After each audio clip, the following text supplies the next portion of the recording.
Moving on around here, trapezoid is next.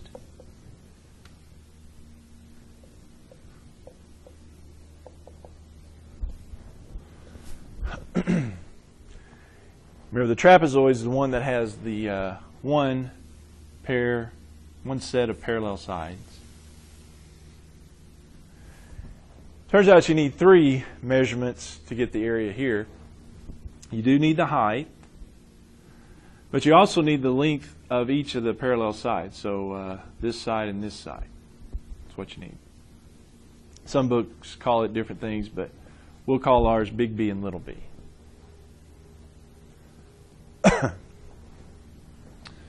Well, here's where this comes from.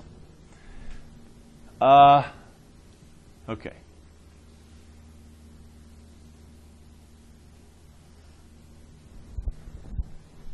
Again, making it kind of a pronounced deal. Let's make 2 of those trapezoids just like that. Okay? And then I'm going to flip the second one. Okay? That one's supposed to be just like that one. Okay. All right. So I'm going to flip this one over again and put it right here.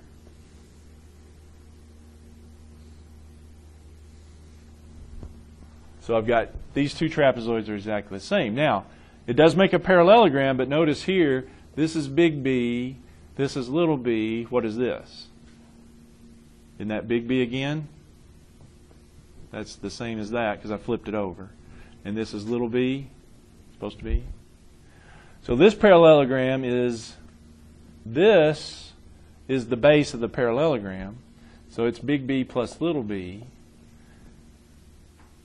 times the height. That's the parallelogram that those 2 make. So what would the trapezoid be? So the area of this whole thing is this. So the trapezoid is going to be half of that, isn't it? Because that is made up of 2. So it's a half, again, like the triangle, times big B plus little b times h. Let me do one on that. All right, so let's do one. Let's say I've got trapezoid is 3 feet there.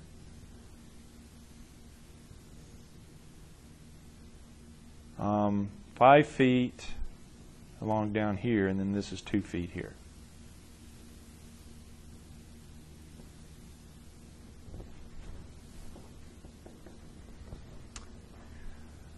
So area-wise, what you do is you take half times,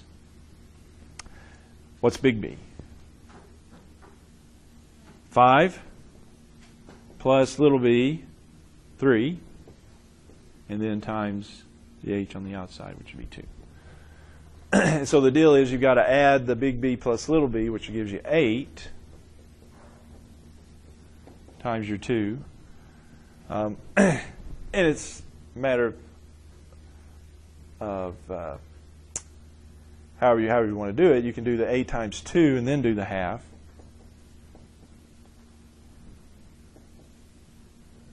Half times 16 is 8.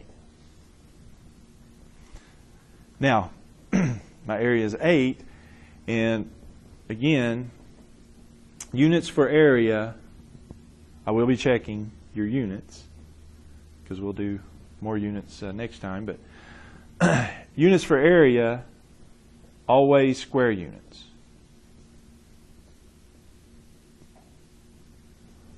So what's the units here? Well, I've got feet is the distance measurement, so the area would be feet squared. Units for area is always square units. Okay. All right.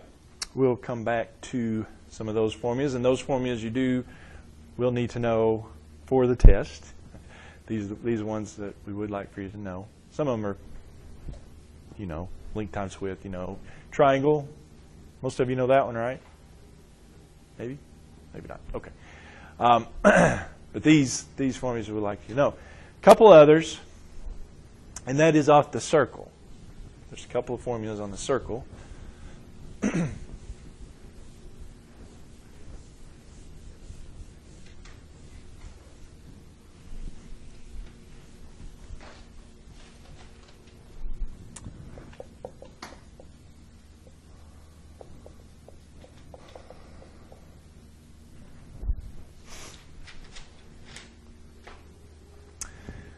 Yeah, on a circle,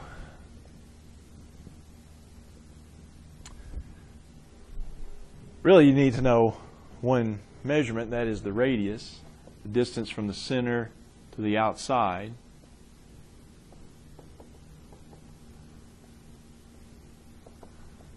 Sometimes they also give the diameter. What's the diameter? Distance across through the center, right?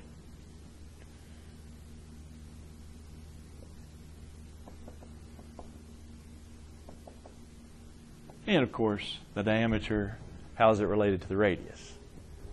There'd be two of them, right?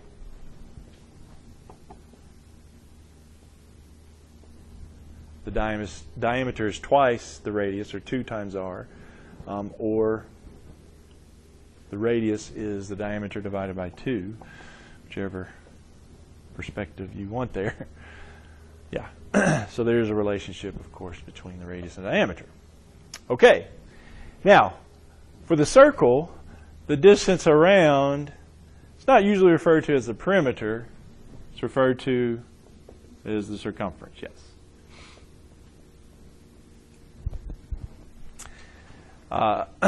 Circumference, well, you can know it 2 different ways.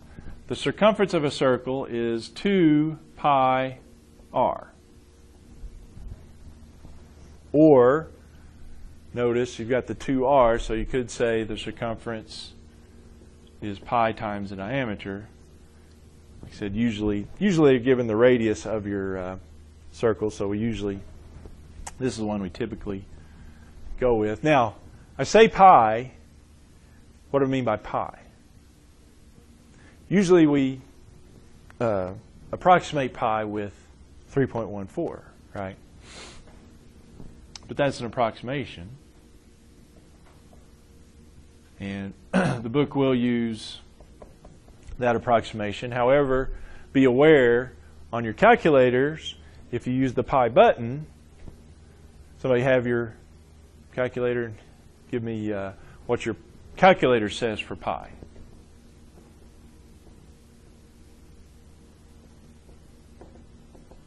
It's 3.14. Okay, yeah. The calculator keeps going. It does more than just 3.14 because pi is a never-ending decimal number. And the calculator will use a little more exactness than just 3.14. 3.14 is just a good rounding that and that's the answers in the book will give you with 3.14. But I don't care. Use your pi button on your calculator. Just be aware it'll slightly vary your answer, comparatively speaking. Now, what I'd like to show here is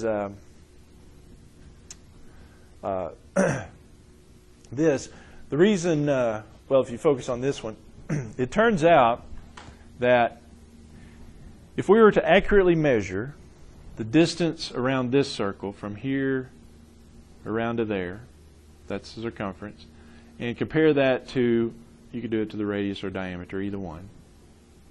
If we could compare that ratio to the ratio of a bigger circle, measuring its circumference to its diameter, and then bigger circle or smaller circle, whichever you prefer, if we were to accurately measure its circumference to its diameter, turns out all these are the same ratio no matter what size. You know what the ratio is? About 3.14 pi. It is pi. Doesn't matter what size or shape the circle is, the ratio of the distance around to its diameter, that's pi. And this is where this comes from. This was known however long ago, long time ago, that this ratio was the same. And this formula comes right out of that, because if you multiply both sides by d, you get c equals pi times d, which is exactly that, and then the other comes from it. So that's where that formula comes from. Now, the area of a circle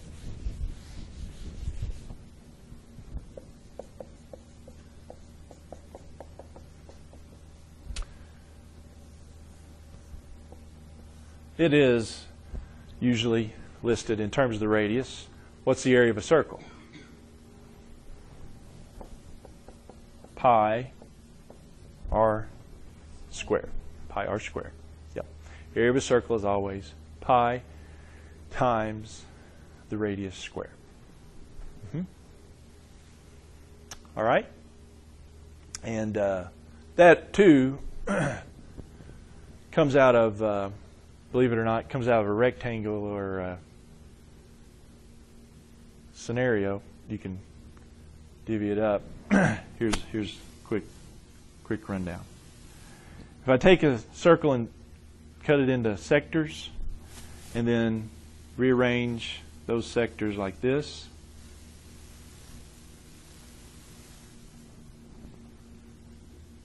not much looking like a rectangle there, but let's go with it. All right, so this is this right here.